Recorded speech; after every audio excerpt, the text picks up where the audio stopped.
আমরা কেন একত্রিত হয়েছি? সবাই মনে করে জামাত ইসলাম মানে মৌলবাদী।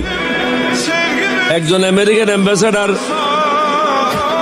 মাইলম, উইলিয়াম বি মাইলম, তিনি আমার অফিসে আসছিলেন। আমাকে বললেন জামাত ইসলাম তো মৌলবাদী। আমি তুমি ঠিক বলছো, তুমি কি মৌলবাদী না? বলছে না। আমি তুমি মিথ্যা কথা বলছো। তুমি কি তোমার খ্রিস্টানিটিতে বিশ্বাস করো না? বলছে বিশ্বাস করি। তাহলে তোমার খ্রিস্টানিটিতে কতগুলি মূল মন্ত্র আছে না? বলা আছে। তাহলে এগুলি তো হলো মূল মন্ত্রে যারা বিশ্বাস করে তারাই তো মৌলবাদী।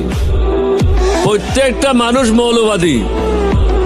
যে হিন্দু সেও মৌলবাদী, যে বুদ্ধিস্ট সে মৌলবাদী, যে খ্রিস্টান সেও মৌলবাদী।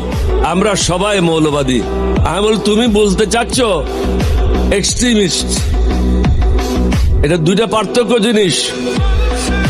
সুতরাং আপনারা যে ওষুধগুলি নিয়ে বাজারে বেরিয়েছেন এগুলি পুরানো ওষুধ।